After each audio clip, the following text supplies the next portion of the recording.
이건 세상에 단 하나뿐인 건데 자네가 이걸 왜? 면접장에서 쓰러진 가난한 청년을 살리기 위해 대한민국 제1위 태성그룹의 냉철한 회장님이 체면도 있고 다급히 셔츠 단추를 뜯어낸 바로 그 순간이었습니다. 30년 전 생이별한 첫사랑에게 걸어주었던 그 은색 목걸이가 거짓말처럼 셔츠 속에서 튀어나왔습니다. 대체 왜 일면식도 없는 이 흑수저 청년이 회장님의 목걸이를 가슴에 품고 있었던 걸까요? 그리고 이 낡은 펜던트 뒤에는 과연 30년 동안 숨겨진 어떤 충격적인 진실이 기다리고 있을까요? 영상 시작 전에 구독과 좋아요 한 번씩 눌러주세요. 사연 들려드릴게요. 저녁 7시 강남대로는 꼼짝도 하지 않았습니다. 장마철 특유의 굵은 빗줄기가 아스팔트를 두들기고 수천 개의 브레이크 등이 붉은 강처럼 이어져 있었죠. 경적 소리와 빗소리가 뒤엉켜 귀를 멍하게 만들었습니다. 그 행렬 속에 검은색 리무진 한 대가 멈춰 서 있었어요. 태성그룹 박진철 회장. 63의 나이에 제게 서열 5손가락 안에 드는 거물이었습니다. 하지만 이 순간 리무진 뒷좌석에 깊이 파묻힌 그는 피로에 절은 한 사내에 불과했어요. 진철은 태블릿 화면을 무심히 내려다보고 있었습니다. 인수합병 서류, 이사회 안건, 해외법인 보고서, 글자들이 눈앞에서 아른거렸지만 머릿속으론 한 줄도 들어오지 않았어요. 오늘 하루만 회의가 8개였습니다. 점심은 샌드위치 반 조각, 저녁 약속도 술잔만 들었다 놨을 뿐이었죠. 손가락이 저절로 화면을 꺼버렸습니다. 진철은 깊은 한숨을 내쉬며 창밖을 바라봤어요. 빗방울이 유리창을 타고 흘러내리는 모습이 마치 누군가의 눈물 같았습니다. 그때였습니다. 횡단보도 건너편 가로등 불빛 아래로 낡은 리어카 하나가 위태롭게 움직이고 있었어요. 허리가 굽은 할머니가 폐지가 산더미처럼 실린 리어카를 끌고 있었는데 빗길에 바퀴가 미끄러져 한 발짝도 나아가지 못하고 있었습니다. 찢어진 비닐 우비 사이로 흰 머리카락이 얼굴에 달라붙어 있었어요. 진철의 눈썹이 찌푸려졌습니다. 저 나이에 저 고생을 하다니. 그런 생각이 스쳤지만 그뿐이었어요. 언제부터인가 그는 타인의 고통 앞에서 무뎌져 있었거든요. 바로 그 순간 편의점 문이 벌컥 열리더니 누군가가 빗속으로 뛰어들었습니다. 파란색 편의점 조끼를 입은 청년이었어요. 우산도 없이 폭우 속으로 달려나간 그는 순식간에 리어카 뒤로 돌아가 두 손으로 힘껏 밀기 시작했습니다. 진철의 시선이 청년에게 고정되었어요. 얇은 티셔츠가 피부에 착 달라붙으면서 단단한 어깨와 팔 근육의 윤곽이 드러났습니다. 고된 노동을 해온 몸이었어요. 그런데 이상한 건 청년의 표정이었습니다. 웃고 있었어요. 빗물이 얼굴을 타고 흘러내리는데도 할머니를 향해 환하게 웃어 보이고 있었죠. 마치 빗 따위는 아무것도 아니라는 듯이요. 진철의 가슴 어딘가가 묘하게 뻐근해지기 시작했습니다. 자신도 모르게 차창에 손을 갖다 댔어요. 주변의 모든 것이 느려지는 것 같았습니다. 오직 저 청년의 젖은 등과 선한 눈웃음만이 선명하게 눈에 들어왔어요. 그 순간 진철의 머릿속에서 무언가가 번개처럼 스쳐 지나갔습니다. 30년 전의 어느 날이었어요. 26살 의대 본과 3학년이던 자신의 모습이 떠올랐습니다. 하얀 가운을 입고 병원 복도를 걸어가던 그때의 자신. 어린 환자에게 무릎을 꿇고 눈높이를 맞추며 웃어주던 그때의 자신 말이에요. 그 시절 진철의 눈에는 별이 가득했어요. 의사가 되어 아픈 사람들을 고치겠다는 꿈에 가슴이 터질 것 같았죠. 지금 저 청년의 미소가 바로 그때 자신의 미소와 너무나 닮아 있었어요. 진철의 입술이 파르르 떨렸습니다. 형용할 수 없는 감정이 가슴속에서 치밀어 올랐어요. 빵! 경적 소리에 진철은 퍼뜩 정신을 차렸습니다. 신호가 바뀌어 있었어요. 차가 출발했지만 진철은 목을 돌려 계속 뒤를 바라봤습니다. 리어카가 인도 위로 올라섰고 할머니가 청년에게 뭔가를 건네는 모습이 보였어요. 그리고 청년이 활짝 웃었습니다. 그 웃음이 폭우 속에서도 햇살처럼 빛나는 것 같았어요. 요즘 세상에도 저런 놈이 다 있네. 진철은 낮게 중얼거렸습니다. 목소리가 떨리고 있었어요. 대체 누구 닮아서 저러는 거야?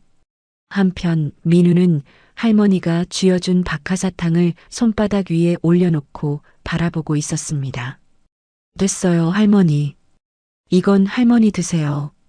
민우가 사양하려 했지만 할머니는 막무가내였어요.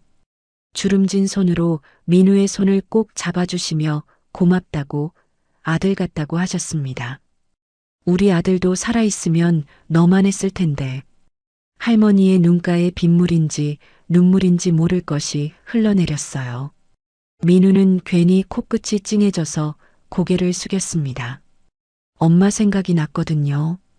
민우는 박하사탕을 입에 털어 넣었습니다. 시릴 정도로 차갑고 달콤한 맛이 퍼졌어요. 사탕 하나가 뭐라고 세상을 다 가진 것처럼 마음이 따뜻해졌습니다. 하지만 감상에 젖어 있을 시간이 없었어요. 민우는 젖은 머리카락을 훑어 넘기며 편의점 안으로 뛰어들어갔습니다. 10시부터 대리운전을 뛰어야 했거든요. 밤 10시부터 새벽 4시까지 대리운전. 아침 6시부터 낮 2시까지 택배 상하차. 저녁 6시부터 밤 10시까지 편의점 알바. 하루에 4시간도 못 자는 생활이 몇 년째인지 모릅니다. 30살 청년의 삶이라고 하기엔 너무 고단했어요. 또래들은 회사 다니고 연애도 하는데 민우에게 그런 건 다른 세상 이야기였습니다. 그래도 민우는 웃었어요. 투정 부려봤자 달라지는 건 없었습니다. 박하사탕의 시원한 향이 남아있는 한 조금은 더 버틸 수 있을 것 같았어요. 같은 시각 리무진은 서울 외곽의 고급 주택가로 접어들고 있었습니다. 높은 담장 사이로 으리으리한 저택들이 줄지어 있었어요. 그중 가장 깊숙한 언덕 위 저택 앞에서 차가 멈췄습니다. 진철이 현관문을 열고 들어섰어요. 넓은 거실에 불이 켜졌습니다. 대리석 바닥 크리스털 샹들리에 벽면에 미술품들. 누가 봐도 감탄할 공간이었어요. 하지만 진철의 눈에는 아무것도 들어오지 않았습니다. 온기가 없었어요. 수백 평짜리 저택인데 그를 맞이하는 건 가정부의 형식적인 인사뿐이었습니다. 아내의 목소리도 아이들의 웃음소리도 없었죠. 거실 한편의 흑백 영정 사진 앞에서 발걸음을 멈췄어요. 2년 전에 사별한 아내였습니다. 잠시 묵념을 올렸지만 슬픔이 밀려오지 않았어요. 사랑 없이 시작된 정략 결혼이었으니까요. 12명이 앉을 식탁에 1인용 식기만 덩그러니 놓여 있었습니다. 정성껏 차려진 한정식이었지만 숟가락을 들 생각이 나지 않았어요. 라디오를 켰습니다. 80년대 발라드가 흘러나왔어요. 진철의 손이 허공에서 멈췄습니다. 이 노래를 들으면 떠오르는 얼굴이 있었어요. 30년 전 병원 옥상에서 함께 이 노래를 듣던 그 사람이요. 밥맛이 완전히 사라졌습니다. 진철은 2층 서재로 올라가 책상 서랍 깊숙한 곳에서 작은 벨벳 주머니를 꺼냈어요. 손이 떨렸습니다. 주머니를 열자 달 모양의 은색 펜던트가 손바닥 위로 떨어졌어요. 세월의 광택은 바랬지만 뒷면의 이니셜만은 또렷했습니다. 진철과 영숙. 세상에 단 2개뿐인 목걸이였어요. 30년 전 젊은 의대생 진철이 첫사랑 영숙에게 직접 만들어 선물한 것이었습니다. 아까 본 청년의 얼굴이 자꾸 아른거렸습니다. 진철은 펜던트를 가슴에 대고 눈을 감았습니다. 30년을 묻어두었던 이름이 입술 끝에서 새어나왔어요. 영수가. 그 이름을 부르는 순간 진철의 눈가에서 무언가가 반짝 빛났습니다. 삐, 삐, 삐. 그 시각 서울 외곽의 한 병원에서는 진철이 그토록 그리워하던 그 이름의 주인공이 기계에 의지한 채 숨을 쉬고 있었습니다. 기계음이 일정한 간격으로 울려 퍼졌습니다. 투석실 특유의 소독약 냄새와 축축한 공기가 코끝을 찔렀어요. 형광등 불빛 아래 12개의 침대가 나란히 놓여 있었고 각 침대마다 환자들이 투석기에 연결되어 꼼짝 못하고 누워 있었습니다. 그중 창가 쪽 침대에 영숙이 누워 있었어요. 56살. 한때는 대학병원 간호사로 수많은 환자들을 돌보던 사람이었습니다. 하지만 지금 그녀의 모습은 너무나 달라져 있었어요. 피부는 칙칙한 잿빛으로 변해 있었고 광대뼈가 툭 튀어나올 정도로 볼살이 빠져 있었습니다. 5년간의 투석 생활이 그녀의 몸을 이렇게 망가뜨려 버렸죠. 영숙의 왼팔에는 굵은 관이 2개 꽂혀 있었어요. 동정맥류라고 부르는 투석을 위해 인위적으로 만들어 놓은 혈관이었습니다. 그 주변으로 시퍼런 멍 자국과 바늘 자국이 빼곡하게 들어차 있었어요. 셀 수 없이 많은 주사 자국들이 팔뚝 전체를 뒤덮고 있었습니다. 멀쩡한 피부를 찾아보기가 더 어려울 지경이었죠. 투석기가 쉴 새 없이 윙윙거리며 영숙의 피를 빨아들였다가 걸러서 다시 몸 안으로 돌려보내고 있었어요. 이틀에 한 번, 4시간씩. 이 과정을 거치지 않으면 영숙은 일주일도 버티지 못했습니다. 콩팥이 제 기능을 완전히 잃어버렸으니 기계가 대신 피를 걸러주는 수밖에 없었어요. 영숙은 눈을 감은 채 천장을 향해 누워 있었습니다. 입술이 바짝 말라 있었고 숨소리가 거칠었어요. 투석을 받는 4시간 동안은 꼼짝도 할 수가 없었습니다. 바늘이 꽂힌 팔을 조금만 움직여도 피가 새거나 기계에 오류가 생겼거든요. 그때 투석실 문이 열리며 민우가 들어왔습니다. 손에는 편의점 비닐봉지가 들려 있었어요. 봉지 안에는 유통기한이 임박해서 반값에 산 삼각김밥 2개와 500원짜리 컵라면 하나가 들어 있었습니다. 그게 민우의 점심이자 저녁이었죠. 엄마, 나왔어. 민우가 침대 옆 의자에 앉으며 말했습니다. 영숙이 천천히 눈을 떴어요. 아들의 얼굴을 보자 희미하게 미소를 지었습니다. 밥은 먹었어? 영숙의 첫마디는 언제나 그거였어요. 자신은 기계에 매달려 힘겹게 숨을 쉬면서도 걱정하는 건 오로지 아들 밥 걱정이었습니다. 응, 먹었어. 엄마는 좀 어때? 민우는 비닐봉지를 재빨리 의자 밑으로 밀어 넣었어요.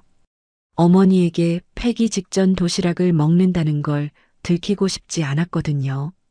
영숙은 대답 대신 한숨을 내쉬었습니다. 오늘따라 몸이 더 무거웠어요. 팔에 꽂힌 바늘 주변이 욱신거렸고 어지러움이 가시질 않았죠. 그때 민우의 휴대폰이 울렸습니다. 화면에 뜬 번호를 보자 민우의 표정이 굳어졌어요. 또 그 번호였습니다. 민우는 잠시 망설이다가 전화를 받았습니다. 여보세요. 강민우 씨? 나야, 나. 이번 달 이자 또 밀렸어. 알고 있지? 전화기 너머로 남자의 목소리가 날카롭게 쏘아붙였습니다. 사채업자였어요. 3년 전 어머니 병원비가 급해서 손을 댄 돈이었습니다. 원금 500만 원이 이자에 이자가 붙어서 지금은 2천만 원이 넘어 있었죠. 저 이번 주 안으로 꼭. 이번 주? 지난달에도 그러더니 야, 나도 먹고 살아야 해. 다음 주까지 못 갚으면 알지? 집에 찾아간다. 전화가 툭 끊어졌습니다. 민우는 휴대폰을 쥔 손이 부들부들 떨리는 걸 느꼈어요. 누구야? 아니야, 그냥 광고 전화. 민우는 억지로 웃어 보였습니다. 하지만 영숙은 다 알고 있었어요. 아들이 자신 때문에 빚에 허덕이고 있다는 걸요.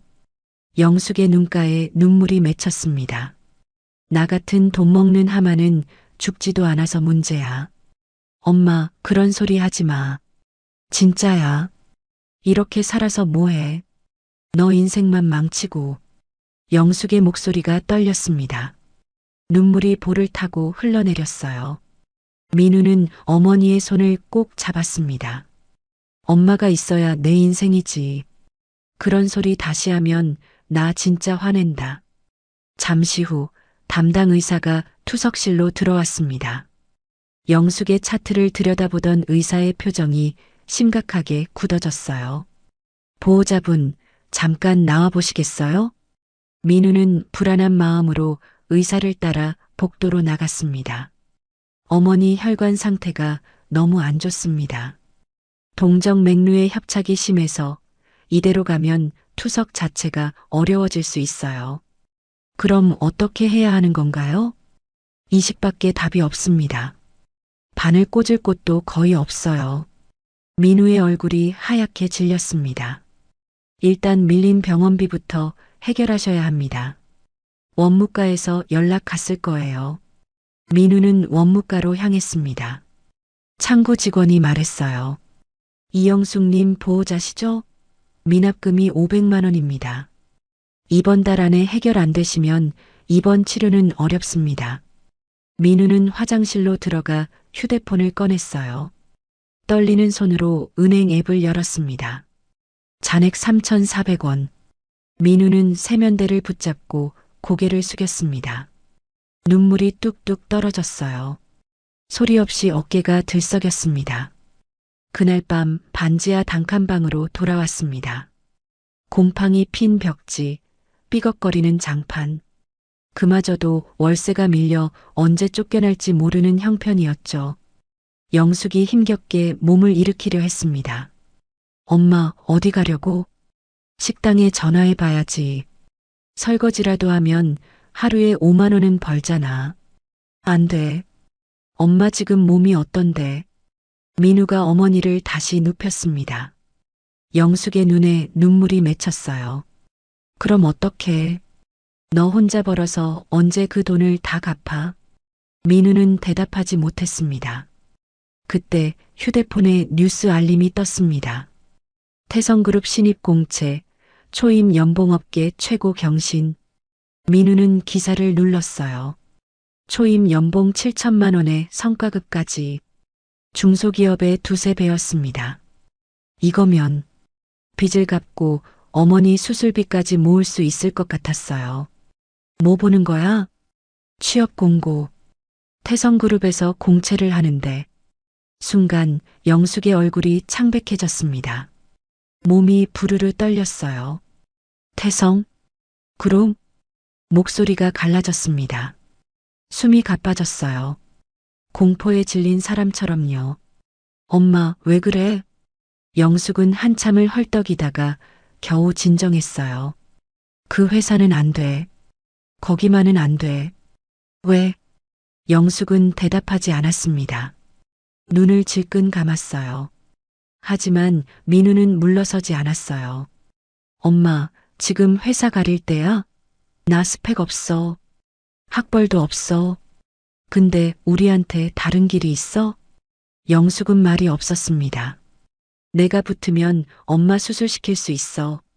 빚도 갚을 수 있고. 영숙은 한참을 아들을 바라보다가 고개를 떨궜어요. 눈물이 베개를 적셨습니다. 그날 밤 민우는 잠을 자지 않았습니다. 낡은 노트북으로 채용 공고를 찾고 새벽까지 자기소개서를 썼어요. 대단한 스펙은 없었지만 진심을 담았습니다. 창밖이 밝아올 무렵 지원서 제출 버튼 위에 손가락을 올려놓았습니다. 떨어지면 끝이야. 민우는 눈을 감고 버튼을 눌렀어요. 엄마, 나 꼭 붙을게. 꼭 살려줄게. 새벽빛이 반지하 창문 틈으로 희미하게 스며들었습니다. 민우의 뺨 위로 눈물이 흘러내렸어요. 태성그룹 본사 12층 인사팀 사무실은 전쟁터를 방불케 했습니다. 수천 장의 이력서가 책상 위에 산더미처럼 쌓여 있었어요. 직원들은 눈코 뜰 새 없이 서류를 분류하고 전화를 받고 컴퓨터 앞에서 눈을 비벼가며 일하고 있었습니다. 1년에 한 번 있는 대규모 공채 시즌이었거든요. 올해 지원자만 3만 명이 넘었어요. 그 한복판에 맹기도 인사팀장이 앉아 있었습니다. 45살. 빳빳하게 다린 양복에 번들거리는 구두, 기름칠한 듯 깔끔하게 넘긴 머리카락. 전형적인 출세주의자의 외모였어요. 맹기도는 이력서 더미를 훑어보며 여유롭게 콧노래를 흥얼거리고 있었습니다. 서울대, 고려대, 연세대, 명문대 출신 이력서만 따로 골라서 오른쪽에 쌓았어요. 그 외의 학교는 쳐다보지도 않았습니다. 그에게 학벌은 곧 능력이었고 스펙은 곧 인격이었어요. 다음 이력서를 집어들었어요. 학력란을 보자마자 맹기도의 입꼬리가 비틀어졌습니다. 지방대? 그것도 야간? 맹기도는 피식 웃음을 흘렸어요. 증명사진을 힐끗 봤습니다. 단정하게 빗어넘긴 머리, 또렷한 눈매. 토익 점수도 없고 자격증도 없고 이런 게 왜 지원을 해? 요즘 세상에 이런 흙수저가 아직도 있나? 꿈도 야무지게 크네. 맹기도는 비웃음을 흘리며 이력서를 책상 한쪽 박스에 툭 던졌습니다.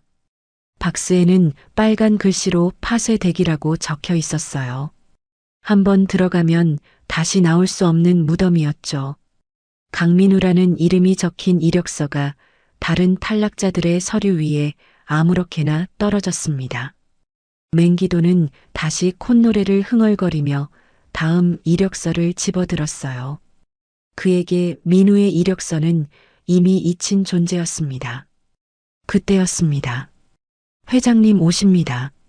문 앞에 서 있던 직원이 다급하게 외쳤어요. 사무실 안이 순식간에 얼어붙었습니다. 모두가 허둥지둥 자세를 고쳐 앉았어요. 맹기도도 급히 넥타이를 고쳐 매고 벌떡 일어났습니다. 문이 열리고 박진철 회장이 들어왔습니다. 60대 중반의 나이에도 꼿꼿한 자세와 날카로운 눈빛. 그가 들어서자 방 안의 공기가 단번에 무거워졌어요. 비서실장이 뒤를 따랐습니다. 회장님, 어쩐 일로 직접. 맹기도가 허리를 굽히며 다가갔습니다. 불시 점검이야. 신입 공채가 제대로 진행되고 있는지 직접 보러 왔어. 예. 순조롭게 진행되고 있습니다. 우수한 인재들이 많이 지원했습니다. 진철이 천천히 사무실 안을 걸어 다녔어요. 직원들의 책상을 둘러보고 서류 더미를 훑어봤습니다. 맹기도는 뒤를 따라다니며 연신 설명을 늘어놓았어요. 진철의 발걸음이 문득 멈췄습니다. 파쇄 대기 박스 앞이었어요. 진철의 시선이 박스 안으로 향했습니다. 맨 위에 놓인 이력서의 증명사진이 눈에 들어왔어요. 진철의 눈동자가 흔들렸습니다. 단정하게 빗어넘긴 머리, 또렷한 눈매, 선한 눈빛. 며칠 전 비 오던 날 강남대로에서 할머니의 리어카를 밀어주던 그 청년이었습니다. 이 친구, 낯이 익는데. 진철은 자신도 모르게 이력서를 집어들었어요. 먼지를 툭툭 털어내고 살펴봤습니다. 강민우 30살. 학력란을 봤어요. 화려하지 않았습니다. 하지만 진철의 눈은 다른 곳을 보고 있었어요. 자기소개서에 빼곡하게 적힌 글씨. 아버지 없이 홀어머니 밑에서 자랐다는 것, 어머니가 아파서 학업과 일을 병행했다는 것이 담담하게 적혀 있었습니다. 진철의 손끝이 떨렸어요. 회장님, 그건 스펙 미달이라서 탈락 처리한 건데요. 맹기도가 조심스럽게 말했습니다. 진철이 고개를 들었습니다. 차가운 눈빛이 맹기도를 쏘아봤어요. 스펙 미달? 예, 학력이나 토익 점수가. 자네 사람을 뽑는 거야? 기계 부품을 뽑는 거야? 맹기도의 얼굴이 하얗게 질렸어요. 눈빛 살아있는 놈을 뽑아야지. 스펙은 쌓으면 되지만 사람 됨됨이는 못 만들어. 이 친구 서류 통과시켜. 면접은 내가 직접 본다. 진철은 이력서를 맹기도에게 내밀었습니다. 반박할 수가 없었어요. 진철은 문을 향해 걸어가다가 멈췄습니다. 공채 심사, 스펙만 보지 말고 사람을 봐. 알겠나? 예, 명심하겠습니다. 문이 닫히자 맹기도의 얼굴이 일그러졌어요. 굽혔던 허리를 펴며 손에 든 이력서를 노려봤습니다. 뭐야 이게? 맹기도는 이력서를 책상 위에 내동댕이 쳤습니다. 회장이 왜 하필 저 이력서를 집어든 건지 이해할 수가 없었어요. 한숨을 쉬며 다시 집어들었습니다. 통과시키라고 했으니 어쩔 수 없었죠. 가족관계란에 시선이 닿았습니다. 부미상? 모 이영숙? 맹기도의 눈이 멈췄어요. 이영숙? 미간이 찌푸려졌습니다. 어디서 많이 들어본 이름이었어요. 30년 전 맹기도가 말단 사원이던 시절 회장의 외삼촌인 최 고문 밑에서 꾸준히를 도맡아 했었죠. 그때 최 고문이 입에 달고 살던 이름이 있었어요. 이영숙.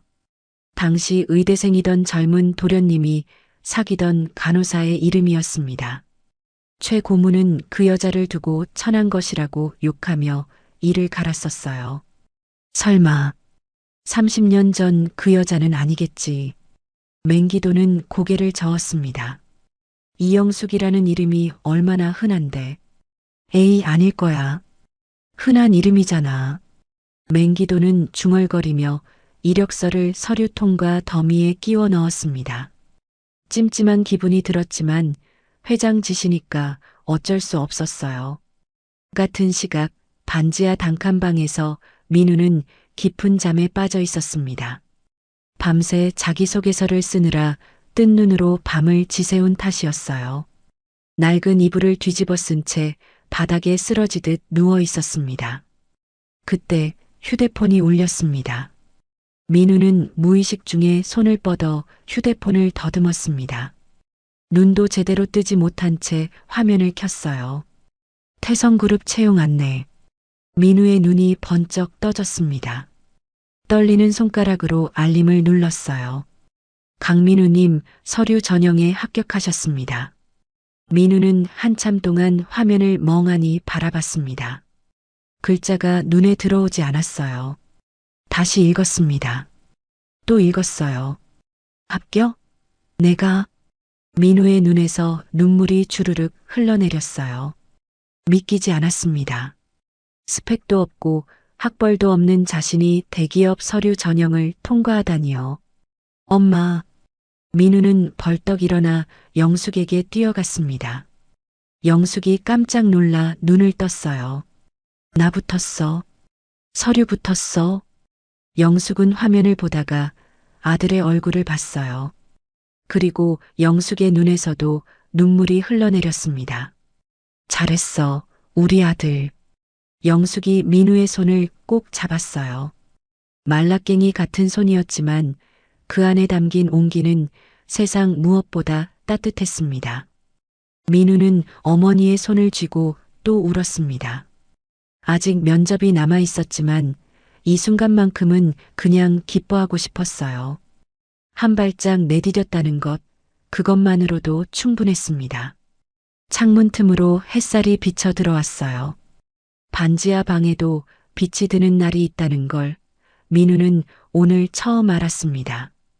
태성그룹 본사 52층 대회의실 앞 복도는 팽팽한 긴장감으로 가득했습니다. 최종 면접을 앞둔 지원자 20명이 의자에 나란히 앉아 차례를 기다리고 있었어요. 하나같이 깔끔한 정장 차림에 자신감 넘치는 표정이었습니다. 서울대, 고려대, 연세대. 이력서에 적힌 학교 이름만으로도 기가 죽을 만한 엘리트들이었죠. 민우는 그 줄 맨 끝에 앉아 있었습니다. 낡은 양복은 아버지 없이 자란 그가 유일하게 가진 정장이었어요. 어머니가 10년 전 재래시장에서 사준 것이었죠. 소매가 조금 짧았고 어깨선이 맞지 않았습니다. 구두도 닳아서 굽이 비뚤어져 있었어요. 옆자리 지원자가 민우를 힐끗 보더니 피식 웃었습니다. 그 시선에 담긴 의미를 민우도 알았어요. 저런 게 왜 여기 있지? 하지만 민우는 고개를 숙이지 않았습니다. 떨리는 손을 꽉 쥐고 앞만 바라봤어요. 엄마, 나 꼭 붙을게. 민우는 속으로 되뇌었습니다. 오늘 아침 투석실에서 본 어머니의 얼굴이 떠올랐어요. 핏기 없는 얼굴로 힘겹게 웃으며 잘 다녀오라고 했던 어머니.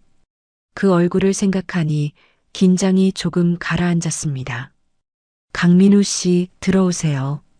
드디어 민우의 차례가 왔습니다. 민우는 자리에서 일어나 회의실 문을 열었어요. 회의실 안은 생각보다 넓었습니다. 긴 테이블 뒤로 임원 5명이 앉아 있었어요. 날카로운 눈빛들이 일제히 민우를 향했습니다. 그 위압감에 민우의 심장이 쿵쾅거리기 시작했어요. 그런데 이상했습니다. 테이블 한가운데 자리가 비어 있었어요. 맹기도 인사팀장이 서류를 넘기며 입을 열었습니다. 강민우 씨, 학력이 특이하시네요. 지방대 야간이시라고요? 비아냥이 섞인 목소리였어요. 다른 임원들 사이에서 낮은 웃음이 새어나왔습니다. 민우는 이를 악물었어요. 네, 그렇습니다. 낮에는 일하고 밤에 학교를 다녔습니다. 아, 그래요? 토익 점수도 없으시고 자격증도 없으시고 대체 뭘 믿고 태성에 지원하신 거죠? 맹기도의 질문에 민우는 대답을 준비했습니다. 하지만 그 순간 회의실 뒷문이 열렸어요. 들어오는 사람을 보자 임원들이 일제히 자리에서 일어났습니다. 맹기도의 비아냥거리던 표정도 순식간에 굳어졌어요. 박진철 회장이었습니다. 진철은 묵묵히 걸어와 테이블 한가운데 빈자리에 앉았어요. 그리고 천천히 고개를 들어 민우를 바라봤습니다. 역시 그 친구군. 진철이 낮게 중얼거렸어요. 며칠 전 빗속에서 할머니를 도와주던 청년. 파쇄함에서 건져낸 이력서의 주인공. 지금 눈앞에 서 있는 이 청년이 바로 그 사람이었습니다. 민우는 회장의 시선에 움찔했어요. 왠지 모르게 가슴이 뜨거워지는 느낌이었습니다. 처음 보는 사람인데 어디서 많이 본 것 같은 기분이 들었어요. 진철이 입을 열었습니다. 강민우 씨, 왜 태성에 지원했습니까? 다른 임원들이 했던 질문과 같은 내용이었지만 느낌이 전혀 달랐어요. 비아냥도 비웃음도 없었습니다. 진심으로 궁금해하는 눈빛이었어요. 민우는 잠시 망설였습니다. 준비해온 모범 답안이 있었어요. 태성그룹의 비전에 공감하고 제 역량을 발휘하고 싶습니다. 그런 뻔한 말이요. 하지만 민우는 그 말을 하지 않았습니다. 솔직히 말씀드리겠습니다. 민우의 목소리가 떨렸어요. 어머니가 편찮으십니다. 만성 신부전증으로 5년째 투석을 받고 계세요. 병원비가 많이 밀려 있고 빚도 있습니다. 저는 그 돈을 갚고 어머니께 신장 이식 수술을 받게 해드리고 싶습니다. 회의실 안이 조용해졌습니다. 그래서 솔직히 말씀드리면 저는 태성그룹의 비전이나 미래보다 당장 어머니를 살리는 게 급합니다. 이 회사의 연봉이 높다고 들었습니다. 그게 제가 지원한 이유입니다. 민우는 고개를 숙이지 않았어요. 떨리는 다리로 꿋꿋이 서서 진철의 눈을 바라봤습니다. 임원들 사이에서 웅성거림이 일었어요. 맹기도가 코웃음을 쳤습니다. 면접장에서 돈 얘기를 하다니. 참 솔직하시네요. 하지만 진철은 웃지 않았습니다. 오히려 그의 표정이 복잡하게 일그러졌어요. 눈빛이 흔들리고 입술이 파르르 떨렸습니다. 아버지 없이 홀어머니 밑에서 자랐다는 자기소개서의 내용이 떠올랐어요. 아픈 어머니를 위해 학업과 일을 병행했다는 그 구절이요. 진철은 무언가를 말하려고 입을 열었습니다. 그 순간이었어요. 민우의 눈앞이 갑자기 흐려지기 시작했습니다. 귀에서 윙윙 소리가 났어요. 며칠째 제대로 먹지 못한 탓이었습니다. 면접 준비한다고 어젯밤도 꼬박 세웠거든요. 저기. 민우가 비틀거렸어요. 손을 뻗어 무언가를 잡으려 했지만 허공만 휘저었습니다. 그리고 그대로 쓰러졌어요. 쿵 하는 둔탁한 소리와 함께 민우의 몸이 바닥에 쓰러졌습니다. 임원들이 기겁하며 자리에서 일어났어요. 저런, 왜 저러지? 구급차 불러요. 웅성거리는 소리가 멀리서 들리는 것 같았어요. 그런데 가장 먼저 움직인 건 진철이었습니다. 진철은 의자를 박차고 일어나 민우에게 달려갔어요. 무릎을 꿇고 민우의 고개를 들어 올렸습니다. 맥박을 짚고 호흡을 확인했어요. 30년 전에 배웠던 의대 시절의 지식이 손끝에서 되살아났습니다. 괜찮아. 정신 차려. 진철이 민우의 뺨을 가볍게 두드렸어요. 민우의 눈꺼풀이 파르르 떨렸습니다. 진철은 민우의 옷깃을 느슨하게 풀어주었어요. 넥타이를 풀고 셔츠 단추를 열었습니다. 그 순간 무언가가 반짝였어요. 민우의 목에 걸린 얇은 은색 체인. 그 끝에 달린 작은 펜던트가 셔츠 사이로 빠져나와 있었습니다. 진철의 손이 멈췄어요. 달 모양의 은색 펜던트. 세월에 닳아 광택은 바랬지만 그 형태만큼은 너무나 익숙했습니다. 진철의 심장이 멎는 것 같았어요. 떨리는 손으로 펜던트를 집어들었습니다. 뒤집었어요. 이니셜이 새겨져 있었습니다. JC&YS. 진철의 숨이 멎었습니다. 자신의 서재에 있는 것과 똑같은 펜던트였어요.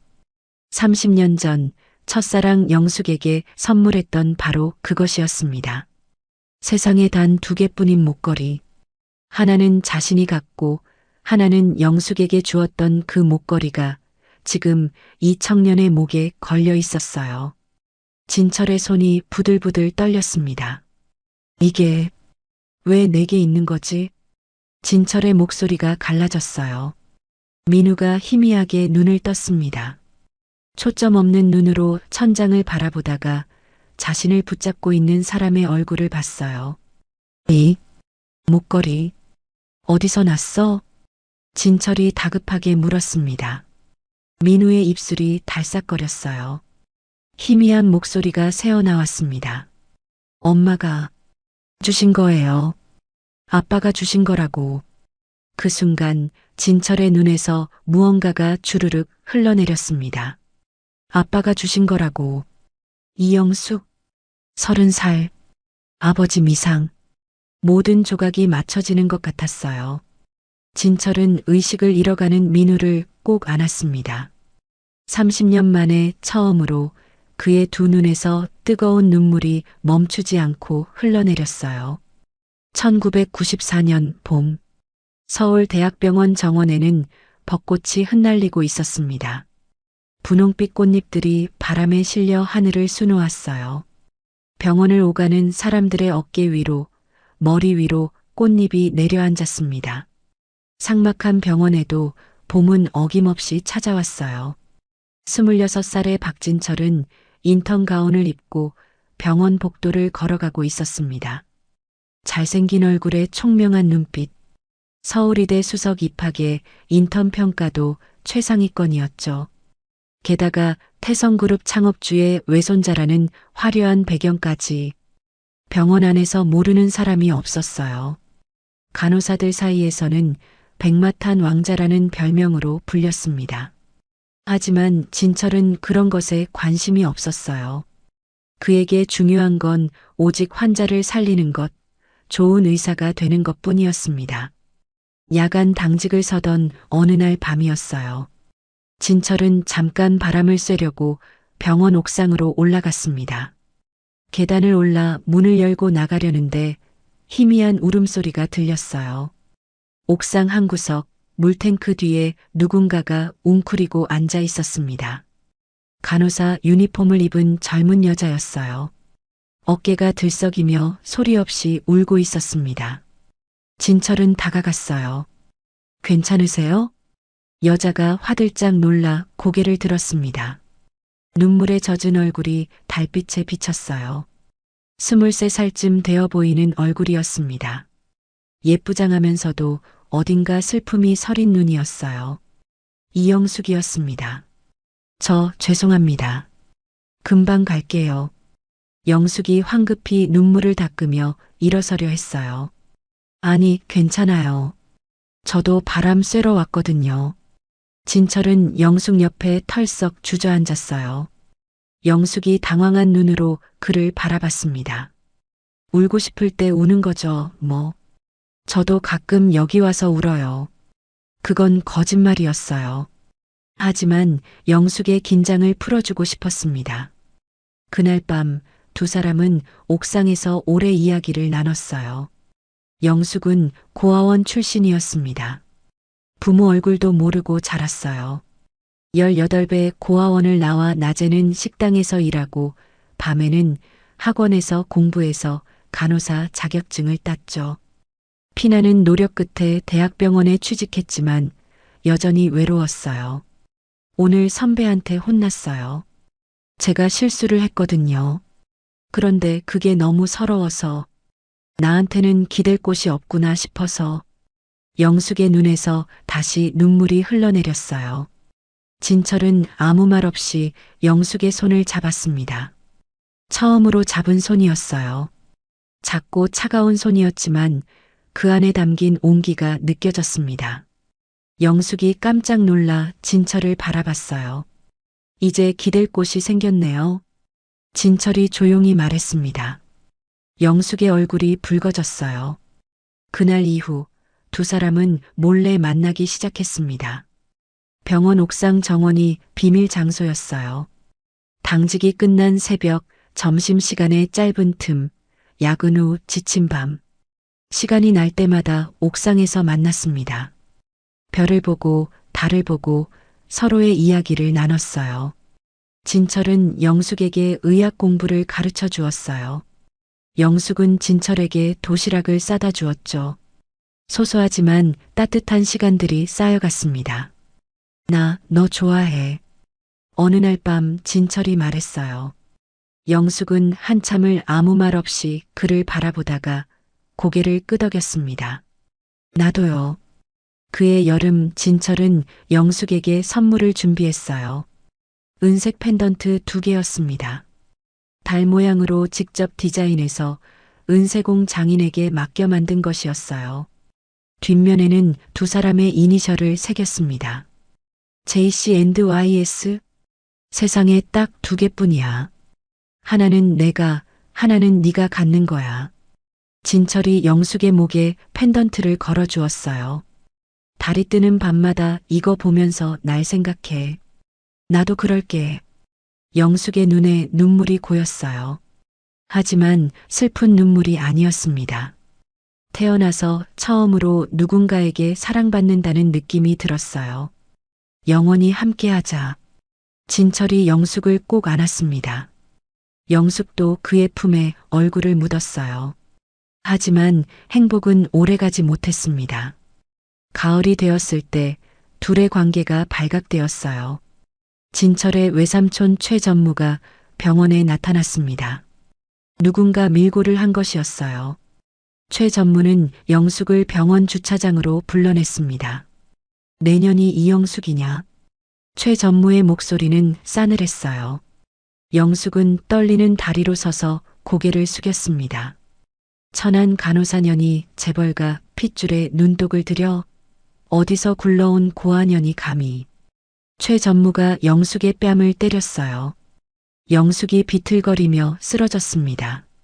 최 전무는 두툼한 돈 봉투를 영숙의 얼굴 앞에 내던졌어요. 이 돈 받고 꺼져. 오늘 이후로 진철이 눈앞에 얼씬거리면 그땐 가만 안 둬. 영숙은 바닥에 흩어진 돈다발을 바라봤습니다. 자신의 사랑이, 자신의 존재가 저 돈보다 못하다는 것 같았어요. 영숙은 천천히 일어났습니다. 그리고 돈을 줍지 않았어요. 저는 돈 때문에 진철 씨를 만난 게 아닙니다. 영숙의 목소리가 떨렸지만 눈빛은 흔들리지 않았어요. 최 전무의 얼굴이 일그러졌습니다. 끝까지 버르장머리가 없군. 좋아, 두고 보자. 그날 밤 진철은 외삼촌에게 불려갔어요. 외삼촌, 영숙이를 때렸다면서요? 어떻게 그럴 수가 있어요? 진철이 소리쳤습니다. 하지만 최 전무는 냉정했어요. 내 앞길을 망칠 수는 없다. 미국 유학 준비해라. 내일 비행기 타. 싫습니다. 저 영숙이랑 결혼할 겁니다. 진철이 대들었어요. 최 전무의 눈이 차갑게 빛났습니다. 내 어머니가 병원에 입원해 계신 거 알지?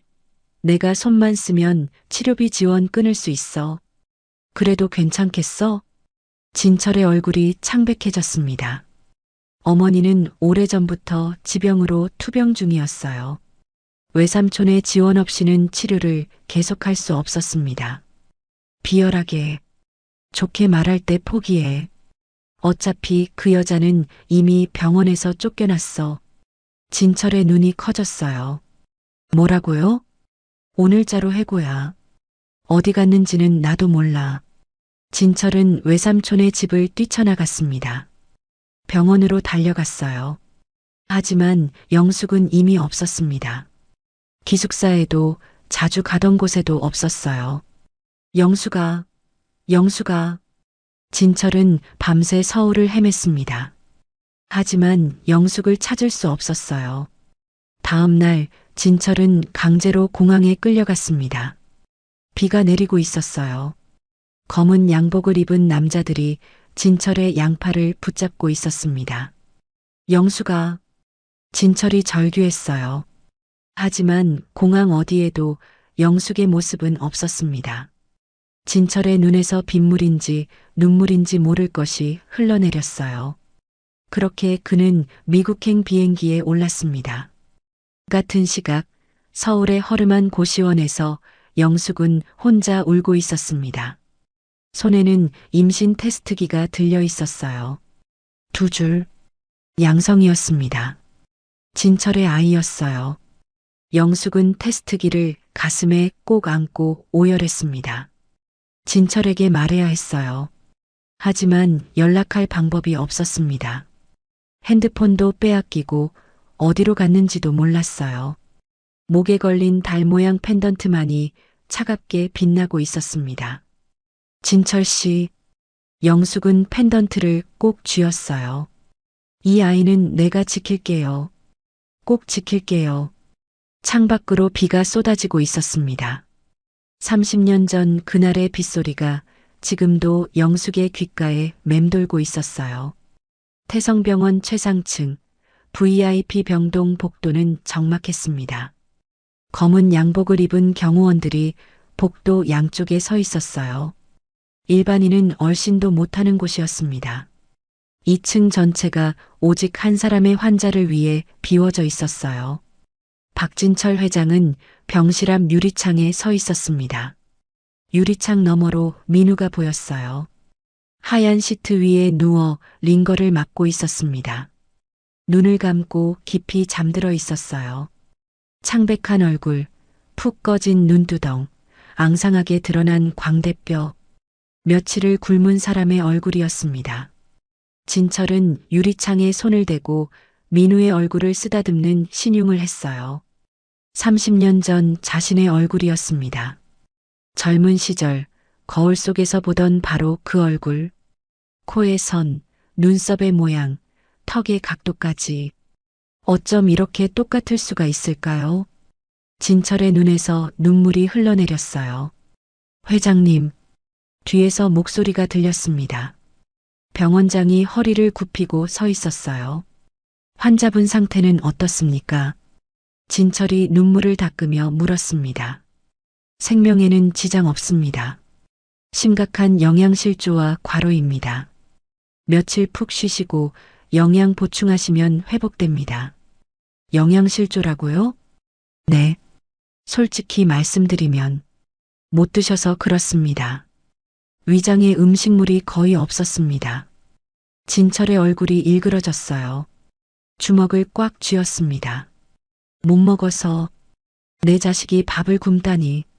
진철의 목소리가 떨렸어요. 병원장은 고개를 더 숙였습니다.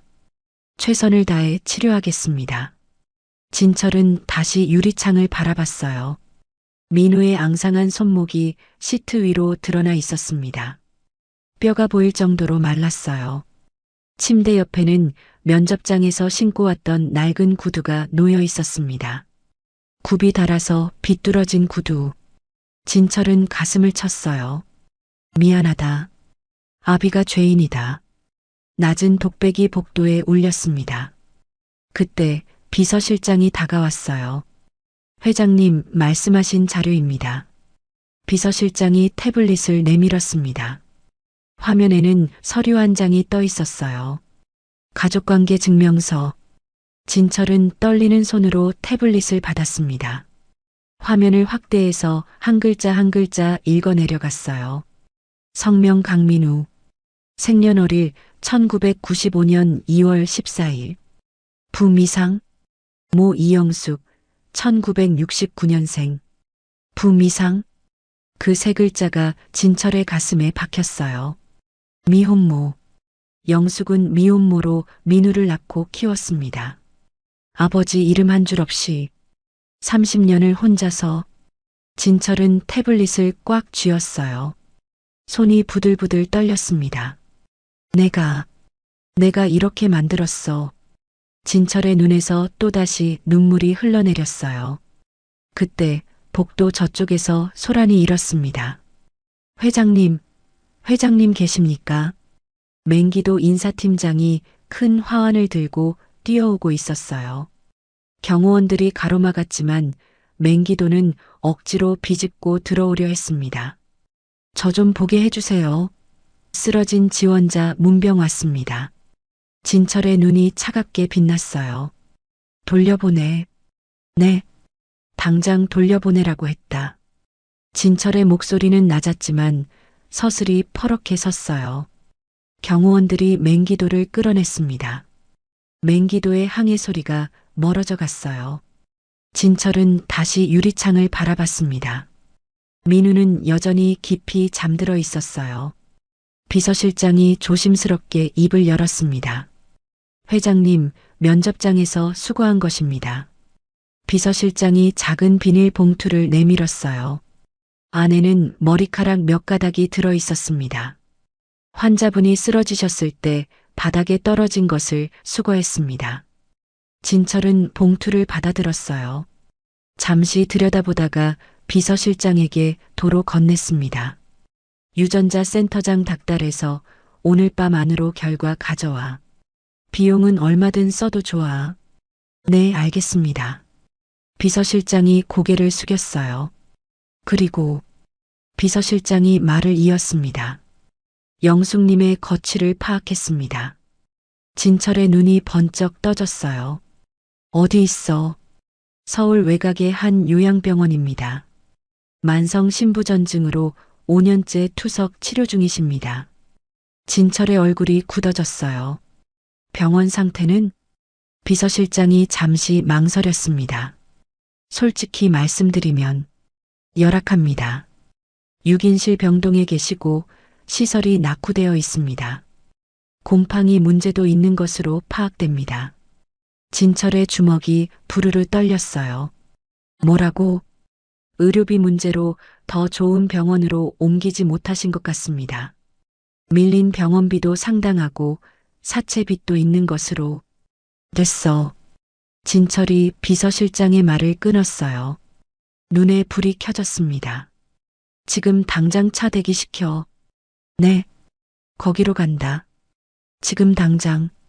진철은 코트를 움켜쥐고 걸음을 옮겼어요. 비서실장이 황급히 뒤따랐습니다. 하지만 회장님, 환자분이 아직 깨어나지. 진철이 걸음을 멈추고 돌아봤어요. 내 아들은 여기서 최고의 치료를 받고 있어. 하지만 그의 어머니는 곰팡이 핀 병실에서 죽어가고 있다고. 진철의 목소리가 높아졌어요. 30년을 혼자 버틴 여자야. 내 아이를 혼자 낳고, 혼자 키우고, 혼자 아팠어. 더 이상은 못 기다려. 진철의 눈빛이 달라져 있었어요. 대기업 총수의 냉철한 눈빛이 아니었습니다. 가장의 결기가 담긴 눈빛이었어요. 진철은 다시 유리창을 바라봤습니다.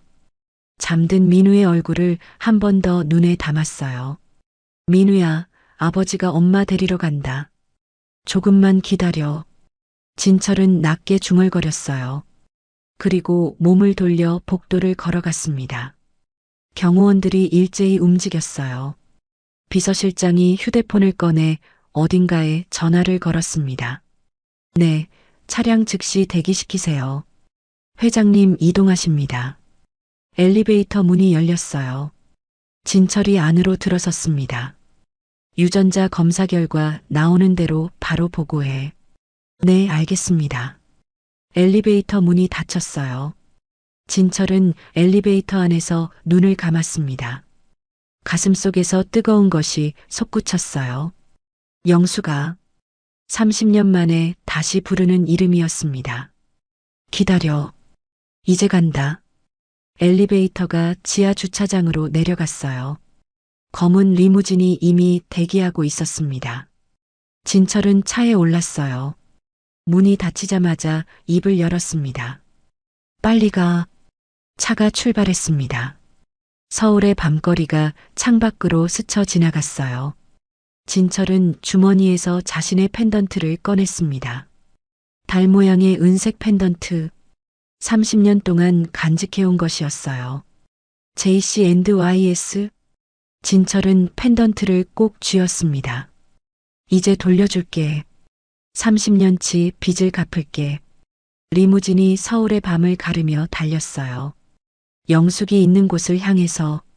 한편 VIP 병실에서는 민우가 여전히 깊은 잠에 빠져 있었습니다. 링거액이 한 방울 한 방울 떨어지고 있었어요. 심장 모니터가 규칙적으로 삐소리를 내고 있었습니다. 창밖으로 서울의 야경이 반짝였어요. 민우는 꿈을 꾸고 있었습니다. 꿈속에서 어머니가 웃고 있었어요. 건강하던 시절의 어머니. 투석실이 아닌 햇살 가득한 부엌에서 밥을 짓는 어머니. 민우야, 밥 먹어. 어머니의 목소리가 따뜻하게 울렸습니다. 민우의 입가에 희미한 미소가 번졌어요. 그는 아직 몰랐습니다.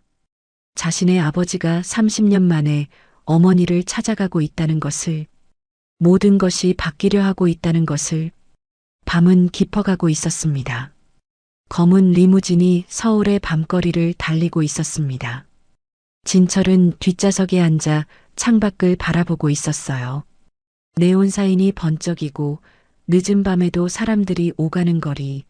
하지만 진철의 눈에는 아무것도 들어오지 않았습니다. 머릿속에는 오직 영숙 생각뿐이었어요. 비서실장이 조심스럽게 입을 열었습니다. 회장님, 이동 중에 추가 보고 드려도 되겠습니까? 뭔데? 진철이 창밖을 보며 대답했어요. 영숙님과 민우 씨에 관한 추가 조사 결과입니다. 저희가 파악한 바로는 단순한 불운이 아니었습니다. 진철이 고개를 돌렸어요. 비서실장을 바라봤습니다. 무슨 소리야? 비서실장이 태블릿을 꺼내 화면을 켰어요. 지난 30년간 영숙님의 취업 이력을 추적했습니다. 이상한 점이 발견됐습니다. 비서실장이 화면을 스크롤했어요. 영숙님은 병원에서 쫓겨난 후 여러 곳에 취직하셨습니다. 식당, 공장, 청소업체. 하지만 이상하게 몇 달을 못 버티고 해고당하셨어요.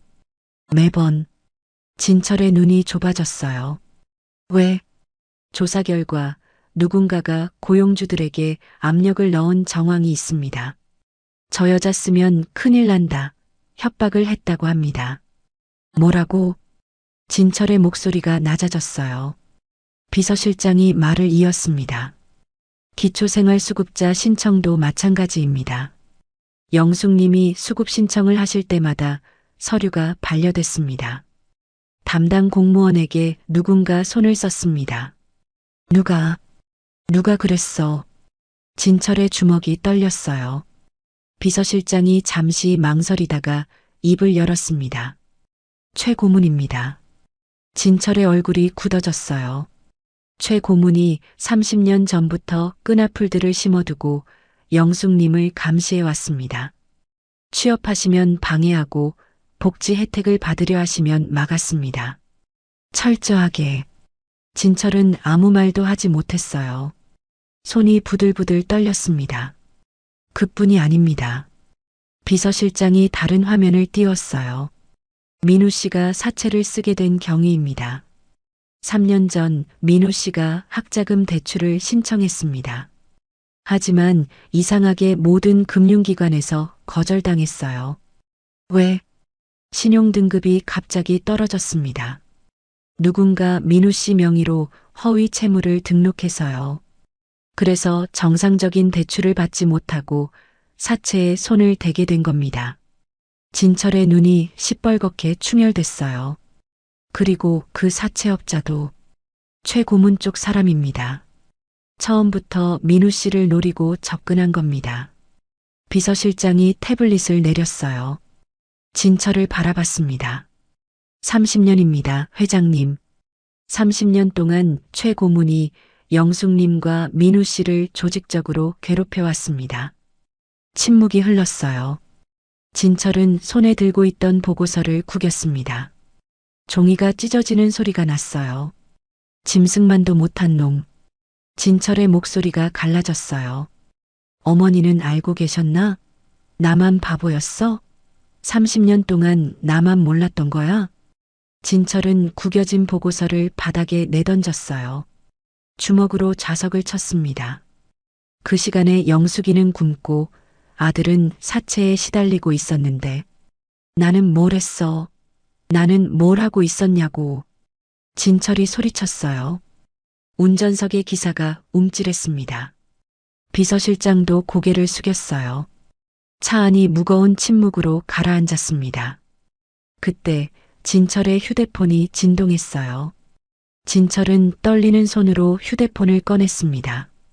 화면에 문자 메시지가 떠 있었어요. 발신 유전자 검사센터. 제목 검사 결과 통보. 진철의 심장이 멎는 것 같았어요. 떨리는 손가락으로 메시지를 열었습니다. 검사 결과 통보. 검체 A 박진철과 검체 B 강민우의 친자관계 검사 결과를 알려드립니다. 친자관계 성립 확률 99.999%. 결론 친자관계 성립. 진철은 화면을 멍하니 바라봤어요. 99.999%. 숫자가 눈에 박혔습니다. 흐릿하게 보였어요. 눈에 눈물이 차올랐기 때문이었습니다. 내 아들. 진철의 입에서 신음이 새어나왔어요. 진짜 내 아들이야. 진철은 휴대폰을 가슴에 꼭 안았어요. 그리고 무너졌습니다. 짐승 같은 울음이 터져나왔어요. 어깨가 들썩였습니다. 눈물이 쏟아졌어요. 대기업 회장의 체면도 위신도 없었습니다. 그저 30년 만에 아들을 찾은 한 남자의 오열이었어요. 기사는 앞만 보고 운전했습니다. 비서실장도 고개를 숙인 채 아무 말도 하지 않았어요. 차 안에는 진철의 울음소리만 울려 퍼졌습니다. 한참을 울던 진철이 고개를 들었어요. 눈물 범벅인 얼굴로 휴대폰을 다시 켰습니다. 최 고문 지금 어디 있어? 비서실장이 대답했어요. 자택에 계신 것으로 파악됩니다. 진철은 휴대폰을 조작했어요. 문자 메시지를 작성했습니다. 수신 최 고문. 오늘자로 태성그룹 모든 직책에서 해임한다. 내일 아침까지 짐 싸서 나가라. 다시는 내 앞에 나타나지 마라. 전송 버튼을 눌렀어요. 됐어. 이제 그놈은 끝이야. 진철은 휴대폰을 주머니에 넣었어요. 그리고 창밖을 바라봤습니다. 차가 신호에 걸려 멈췄어요. 진철이 초조하게 다리를 떨었습니다. 얼마나 남았어? 15분 정도 남았습니다. 더 빨리 갈 수 없어? 진철이 다급하게 물었어요. 신호가 바뀌자 기사가 엑셀을 밟았습니다. 더 빨리 밟아. 진철이 소리쳤어요. 내 아내와 아들이 기다린다. 기사가 속도를 높였어요. 리무진이 서울의 밤거리를 내달렸습니다. 진철은 가슴 주머니에서 펜던트를 꺼냈어요. 달 모양의 은색 펜던트. 30년 동안 간직해온 것이었습니다. 영수가. 진철이 펜던트를 꼭 쥐었어요. 이제 간다. 늦어서 미안해. 창밖으로 허름한 건물들이 보이기 시작했어요. 서울 외곽의 낙후된 지역이었습니다. 화려한 강남과는 천지 차이였어요. 저기입니다. 저 건물이 영숙님이 계신 병원입니다. 비서실장이 가리켰어요. 낡은 5층짜리 건물이었습니다. 페인트가 벗겨지고 간판 글씨도 희미했어요. 엘리베이터도 없어 보였습니다. 진철의 얼굴이 일그러졌어요. 여기서 30년을 버틴 거야? 차가 건물 앞에 멈췄어요. 진철은 문이 열리기도 전에 뛰어내렸습니다. 회장님, 비서실장이 불렀지만 진철은 뒤도 돌아보지 않았어요. 낡은 건물 계단을 뛰어 올라갔습니다. 숨이 찼지만 멈추지 않았어요. 30년을 기다렸습니다. 단 1초도 더 기다릴 수 없었어요. 3층, 4층. 복도의 소독약 냄새가 진동했어요. 형광등이 깜빡거렸습니다. 곰팡이 냄새도 났어요. 5층. 내과 병동이라는 표지판이 보였어요. 진철은 복도를 달렸습니다. 501호, 502호. 병실 번호를 확인하며 달렸어요. 503호. 비서실장이 알려준 병실 번호였습니다. 진철은 문 앞에 멈춰 섰어요. 심장이 미친 듯이 뛰었습니다. 손이 떨렸어요. 숨을 가다듬으려 했지만 가다듬어지지 않았습니다. 30년 만이었어요. 진철은 떨리는 손으로 문고리를 잡았습니다. 그리고 문을 열었어요. 곰팡이 냄새가 코를 찔렀어요. 형광등 하나가 깜빡거리고 있었습니다. 좁은 병실에 침대 6개가 다닥다닥 붙어 있었어요. 진철은 병실 안을 둘러봤습니다. 창가 쪽 침대에 누군가가 누워 있었어요. 앙상하게 마른 몸, 잿빛 피부, 팔에 가득한 주사 자국, 희끗희끗한 머리카락이 베개 위에 흩어져 있었습니다. 영숙이었어요. 진철의 심장이 멎는 것 같았습니다. 30년 전의 영숙이 아니었어요. 그때의 영숙은 맑은 눈에 발그레한 볼, 생기 넘치는 젊은 여자였습니다. 하지만 지금 눈앞의 영숙은 병마에 시달린 중년의 여인이었어요. 30년의 세월이, 30년의 고통이 그녀의 몸에 새겨져 있었습니다. 진철의 눈에서 눈물이 흘러내렸어요. 영수가. 목소리가 갈라졌습니다. 겨우 그 한마디를 내뱉었어요. 영숙이 눈을 떴습니다. 처음에는 천장을 멍하니 바라봤어요. 그러다 고개를 돌렸습니다. 병실 문 앞에 서 있는 남자를 봤어요. 영숙의 눈이 커졌습니다. 당신이. 영숙의 입술이 파르르 떨렸어요. 당신이 여길 어떻게 해? 영숙은 자신의 눈을 의심했습니다. 헛것인가? 꿈인가? 30년 동안 꿈에서조차 보지 않으려 했던 얼굴이 눈앞에 있었어요. 진철이 한 발짝 다가왔습니다. 영수가 나야. 진철이야. 오지 마. 영숙이 소리쳤어요.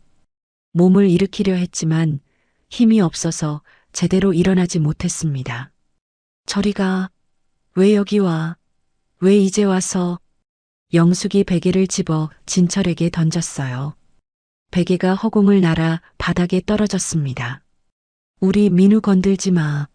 내 아들한테 손 떼면 죽여버릴 거야. 영숙이 울부짖었어요. 목이 쉬도록 소리쳤습니다. 눈에서 눈물이 쏟아졌어요. 옆 침대의 환자들이 깜짝 놀라 쳐다봤습니다. 하지만 진철은 신경 쓰지 않았어요. 진철은 천천히 영숙에게 다가갔습니다. 그리고 침대 앞에서 무릎을 꿇었어요. 콘크리트 바닥에 무릎이 닿았습니다.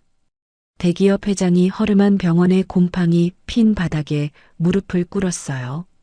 내가 잘못했어. 진철의 목소리가 떨렸습니다.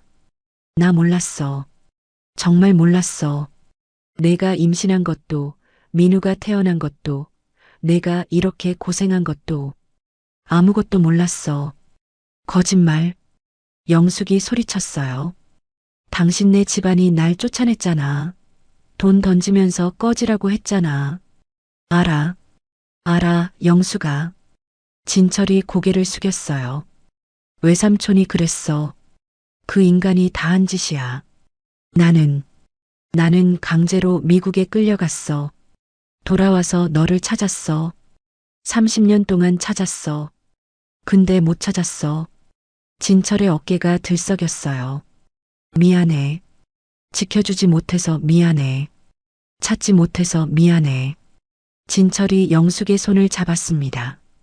앙상한 손이었어요. 뼈가 만져졌습니다. 손등에는 수십 번의 주사 자국이 있었어요. 손바닥에는 굳은 살이 박혀 있었습니다. 30년의 고통이 그 손에 새겨져 있었어요. 진철은 그 손을 들어 올렸습니다. 그리고 입술을 가져다 댔어요. 굳은 살 위에 입을 맞췄습니다. 주사 자국 위에 입을 맞췄습니다. 내가 갚을게. 30년치 빚을 다 갚을게. 진철의 눈물이 영숙의 손등 위로 떨어졌어요. 영숙은 진철을 내려다봤습니다. 무릎 꿇고 우는 남자. 30년 전 자신을 버렸다고 생각했던 남자. 원망하고 미워하고 잊으려 했던 남자. 하지만 지금 그 남자가 자신의 손에 입을 맞추며 울고 있었어요. 영숙의 눈에서도 눈물이 흘러내렸습니다. 그때 병실 문이 벌컥 열렸어요. 엄마, 민우였습니다. 땀에 흠뻑 젖은 얼굴이었어요. 숨을 헐떡이고 있었습니다. 병원복 위에 아무렇게나 걸친 재킷. VIP 병실에서 정신없이 뛰어온 게 분명했어요. 민우는 병실 안 풍경을 보고 멈춰 섰습니다. 어머니의 침대 앞에 무릎 꿇고 있는 남자. 박진철 회장이었어요. 회장님이 왜 우리 엄마한테? 민우의 목소리가 떨렸어요. 진철이 천천히 고개를 돌렸습니다. 눈물 범벅인 얼굴로 민우를 바라봤어요. 그리고 일어섰습니다. 민우를 향해 한 발짝 다가갔어요. 민우야. 진철의 목소리가 갈라졌습니다. 아버지가 왔다. 민우의 눈이 커졌어요. 네. 진철이 품에서 두 가지를 꺼냈습니다. 하나는 달 모양의 은색 펜던트. 민우의 목에 걸린 것과 똑같은 모양이었어요. 또 하나는 접힌 종이. DNA 검사 결과서였습니다. 진철이 그것들을 민우에게 내밀었어요. 여기 봐라. 나와 너 친자 확률 99.999%. 민우는 떨리는 손으로 종이를 받았어요. 눈이 글자 위를 훑었습니다. 친자 관계 성립 확률 99.999%. 민우의 다리에서 힘이 빠졌어요. 비틀거리다 침대 모서리를 잡았습니다. 이게 무슨 내가 내 아비다. 진철이 민우의 어깨를 잡았어요. 30년 전에 너희 엄마를 사랑했다. 헤어지게 됐지만 그게 내 잘못이다. 지켜주지 못했다. 너희가 고생하는 동안 나는 아무것도 몰랐다. 용서해라. 민우는 멍하니 진철을 바라봤어요. 그리고 어머니를 바라봤습니다. 영숙은 침대에 앉아 두 남자를 바라보고 있었어요. 눈물이 멈추지 않았습니다. 엄마, 민우가 떨리는 목소리로 불렀어요. 이 사람이 진짜. 영숙은 한참을 말하지 못했어요.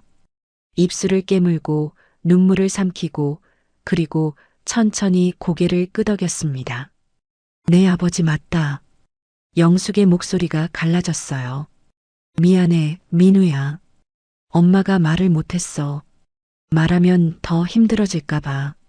찾아올 리 없는 사람 기다리느라 내가 더 아플까봐. 영숙이 두 손으로 얼굴을 감쌌어요. 근데 이렇게 와버렸네. 30년 만에 와버렸어. 영숙이 울음을 터뜨렸습니다. 민우는 그 자리에 주저앉았어요. 다리에 힘이 없었습니다. 손에 쥔 검사지가 구겨졌어요. 아버지. 민우의 입에서 그 단어가 흘러나왔습니다. 태어나서 처음 불러보는 단어였어요. 30년 동안 한 번도 불러본 적 없는 단어. 입안에서 굴려본 적도 없는 단어. 그런데 지금 그 단어가 입 밖으로 나왔어요. 민우의 눈에서 눈물이 쏟아졌습니다. 진철이 민우에게 다가갔어요. 그리고 아들을 끌어안았습니다. 미안하다. 늦어서 미안하다. 진철이 민우의 등을 두드렸어요. 민우는 아버지의 품에서 어린아이처럼 울었습니다. 영숙은 침대에서 그 모습을 바라봤어요.